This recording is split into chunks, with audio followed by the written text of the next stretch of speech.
We spend a massive amount of time on this show deconstructing really complex All systems. the time. We've looked at the global economy. We've looked at AI neural networks, organizational hierarchies. Right. But today we are looking at a system that is, well, arguably more complex, Definitely more volatile. and it impacts our daily happiness, a lot more than interest rates do. We were talking about marriage. We are. Or, more broadly, any long-term committed relationship. Specifically, the architecture of them. And I don't mean the legal contract or the tax benefits. We are diving into a framework by Tunda Disu that really, really challenges the gold standard of relationships. Which is basically just longevity. Exactly. No. Society tells us that the ultimate metric of a successful marriage is just how long it lasts. Right. It's the survival model. If you make it to your 50th anniversary, you win. Yeah, it doesn't matter if you haven't had a real conversation in a decade. Or if you sleep in separate rooms and, low-key resent each other. If you didn't get divorced, you're a success story. But Disu argues that is a structural victory, not a spiritual one. And looking at his work today, this expansion on the Just Before You Do framework, it's basically a blueprint for understanding why so many stable, quote-unquote, successful couples feel. Dead inside. Yeah. It is a heavy topic, but he uses the central metaphor that makes it instantly accessible. The one about the house. That's the one, he says. A lasting marriage builds the house. A thriving marriage makes it a home worth living in. And I really want to stick a pin in that because it sounds like a greeting card at first, but he gets very literal with it. Oh, he does. He argues that we often confuse lasting with thriving. And today we're going to break down 3 specific areas where that confusion happens. Safety versus security. Logistics versus lore. And transactional versus transformative conflict. And we have that vitality audit to go through later, which is, honestly, it's a bit of a gut punch if you aren't ready for it. It can be. It is. But let's start with the foundation, the distinction between safety and security.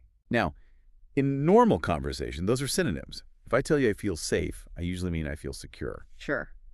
But in Disu's framework, these are actually distinct, almost competing layers. I wouldn't say competing, but they serve very different functions. So in this model, safety is a characteristic of the lasting marriage. It is structural. So what does that mean, structural? Safety is about predictability. It's the contract. It's knowing the bills are paid. The partner isn't going to just walk out tomorrow. There's a roof over your head. So it's risk mitigation. It's insurance. Exactly. And we have to be clear. You need safety. Disu isn't saying burn the house down and live in chaos. Of course not. You cannot have a relationship without that container. But safety is passive.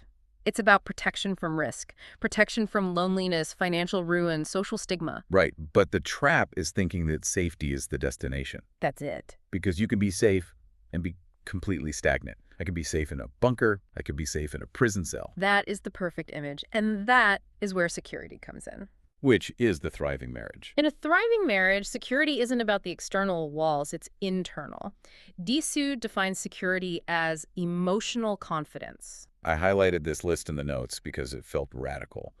He says security is the knowledge that you can be your weirdest, weakest, or most ambitious self and still be accepted. And that weakest part is usually where people get tripped up.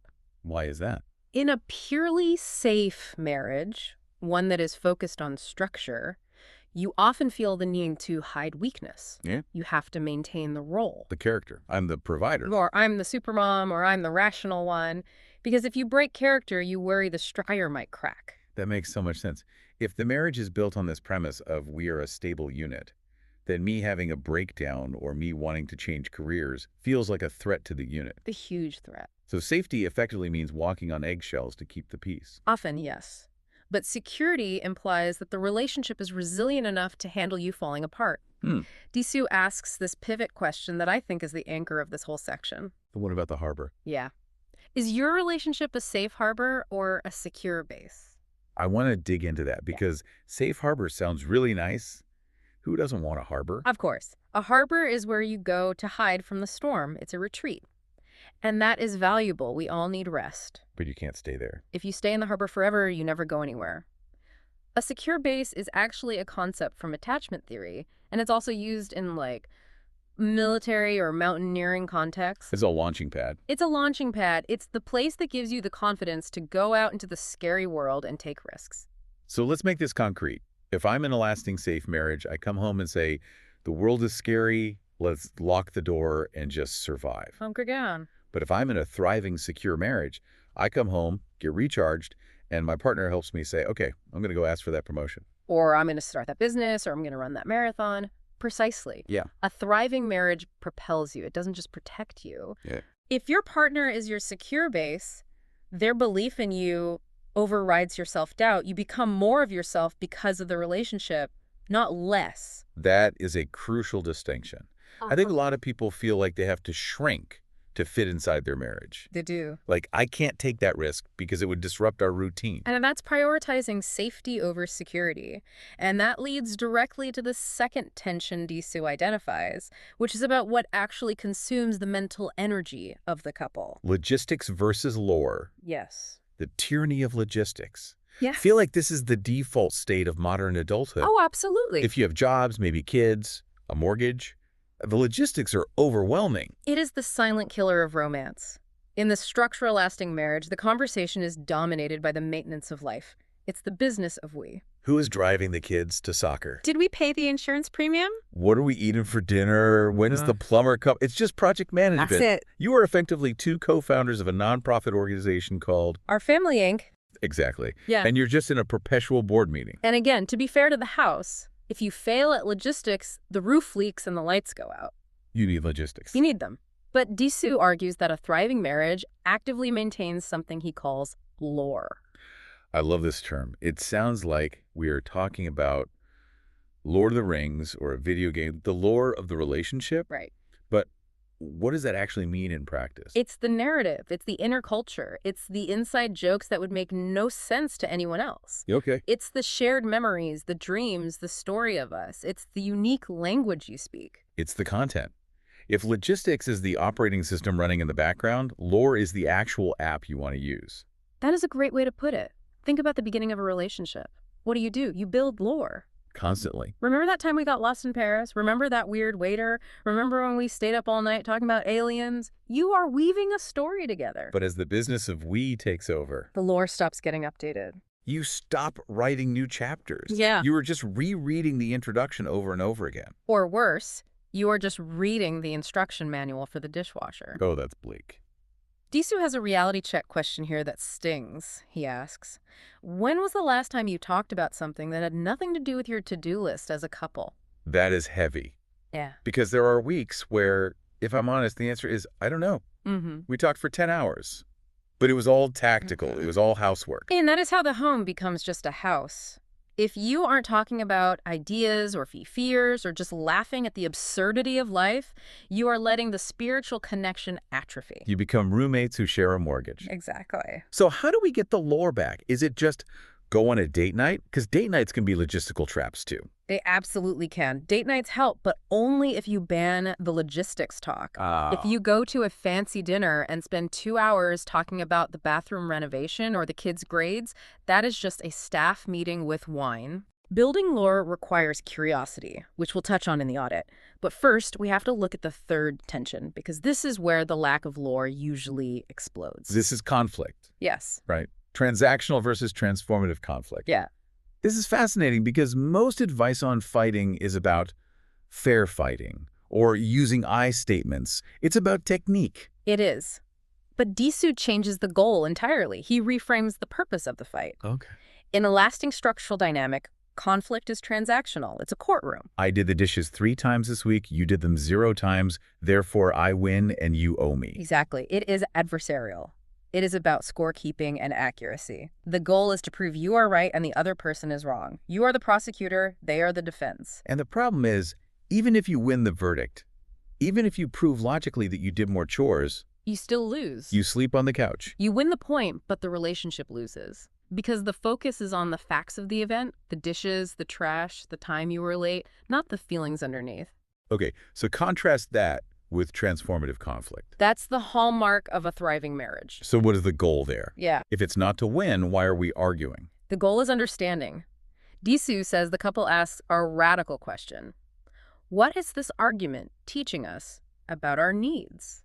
That sounds incredibly difficult to do in the heat of the moment. You are angry, you are tired, and you're supposed to stop and ask, What is this teaching us? It's so hard. I feel like most people would just want to scream. And you might, but it requires that security we talked about earlier. You have to be secure enough to drop your weapon. But here is the shift. In a transactional fight, the conflict is me versus you. Right. In a transformative fight, it is us versus the problem. Can we apply this to a real example? Yeah. Let's take the classic, the dishes. It's a cliche for a reason. Okay. Transactional fight, you're lazy, you never help out, I do everything. And the defense says, I worked 12 hours today, cut me some slack. Result. Defensiveness, resentment, maybe the dishes get done, but everyone is angry. And the transformative version. Transformative starts with curiosity. Why does a sink full of dishes trigger some a rage response in me? Okay. Maybe it's not about the dishes. Maybe it's, when I see the mess, I feel like my effort to make a nice home isn't valued. I feel invisible. I feel like a servant, not a partner. Whoa. Okay. So now we aren't fighting about porcelain. We are fighting about validation. And that is something you can actually solve. If your partner knows you feel invisible, they can address that. And suddenly, the conflict has transformed the relationship. You know each other better than you did before the fight. And the conflict actually adds to the lore. It becomes, we got through that, and now we understand each other deeper. The scar tissue becomes part of the strength. But you can't do that if you are just trying to balance the ledger. No way. This all sounds great in theory. Secure base, rich lore, transformative conflict. But how do you, the listener, know where you actually stand? Because it's easy to just nod along. Yeah, and think, yeah, we are probably fine, when maybe you're just structurally sound. That is where the vitality audit comes in.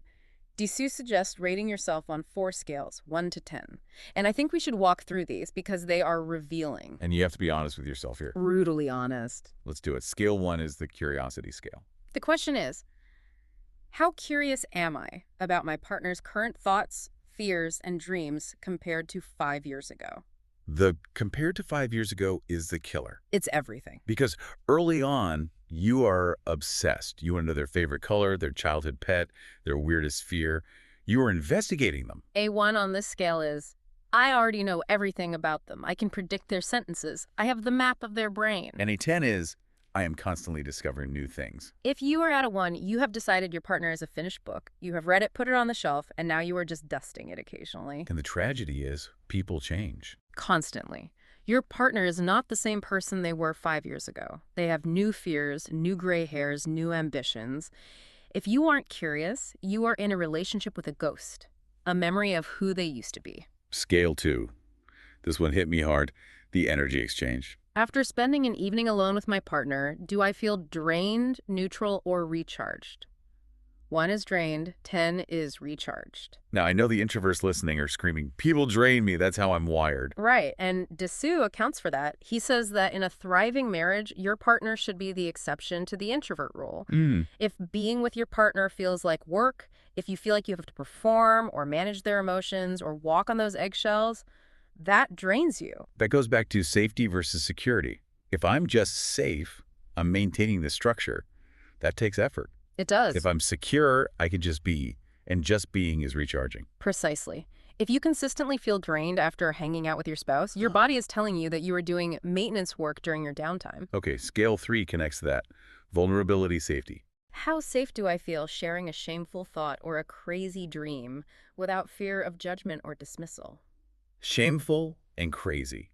Those are strong parameters. It's not just sharing your opinion on a movie. They are the litmus test. It's easy to share a normal thought, like, I want to paint the kitchen. Yeah. But what about, I'm terrified I'm failing as a father, or I have this sudden desire to quit my corporate job and write a novel. Or even, I'm jealous of your friend. That's a huge one. If you are at a 1, you keep that inside because you don't want to rock the boat. You don't want to threaten the safety of the house. And that leads to isolation. You can be married for 30 years and be completely alone if you can't share the crazy stuff. That's the reality for a lot of people. Finally, scale 4.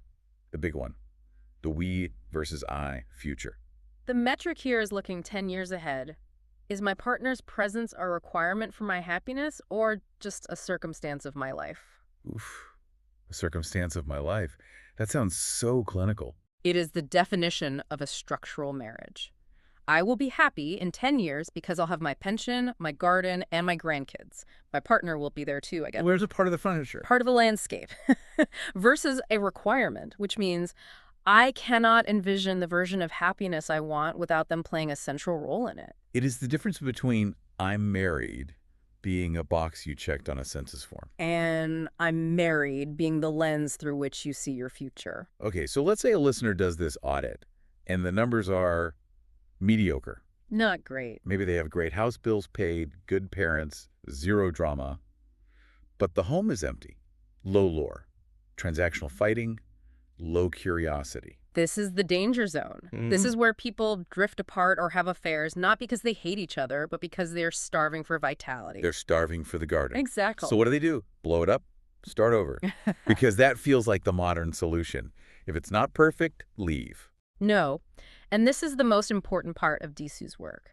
He offers a visualization exercise called the house versus the garden, and it is explicitly designed to stop people from throwing the baby out with the bathwater. Because the instinct is often, we aren't in love anymore, let's divorce. Right, but Disu says, wait, the house is valuable. You spent years building that stability. Don't tear down the house just because the garden is dead. Okay, walk us through the exercise. Step 1 is the house inspection. Step 1. List 3 things that make the marriage last.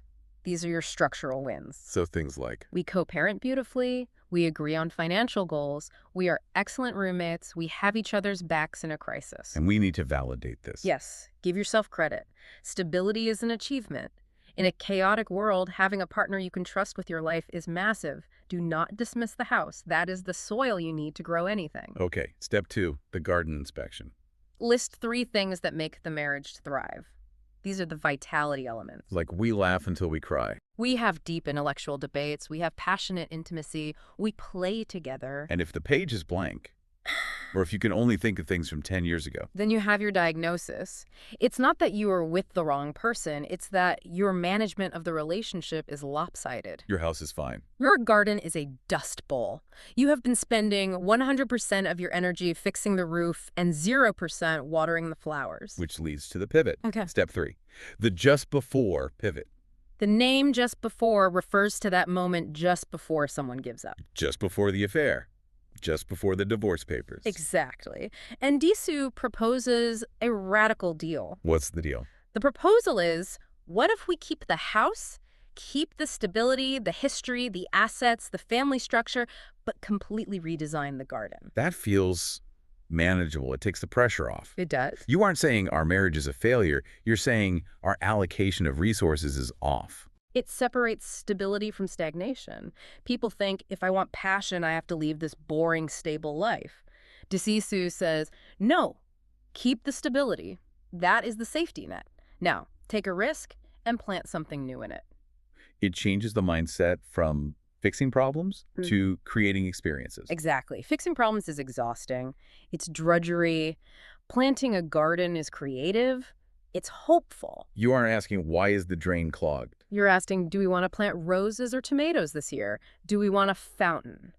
So practically, this means you stop fighting about the dishes for a minute and start asking, how do we build new lore? Yes. You might say, okay, we are great at being parents, but on Thursday nights, we are not parents. We are explorers. Or we are going to take a salsa class. Or start a book club for 2, or just drive to a town we've never been to. You are purposefully injecting inefficiency into the system because efficiency is great for the house. But it kills the garden. That is a brilliant insight. Efficiency kills the garden. Romance is inefficient. Long conversations are inefficient. Lore is inefficient. But that is what makes it alive. It seems like the core message here is about agency. I think so. A lasting marriage is something that happens to you if you just don't quit. A thriving marriage is something you have to actively build. A lasting marriage is about endurance. A thriving marriage is about intention. And the good news is, if you have the house, you have the best possible foundation to start planting. You aren't starting from scratch. You're starting from safety. So if you are listening to this and realizing your garden is looking a little brown, it isn't a death sentence. Not at all. It is just a change of season. Absolutely. The structure is there. Now you just have to decide what you want to grow. We want to leave you with the final provocative thought from the source material. It is that question from the just before pivot exercise. It is a question to ask your partner tonight, or maybe just ask yourself in the car right now. If you could keep the stability of your house, but completely redesign the garden, what is the first thing you would plant today? Is it adventure? Is it intimacy? Is it just a conversation that isn't about the logistics? Whatever it is, start digging. Thanks for diving deep with us. Go plant something. See you next time. Right.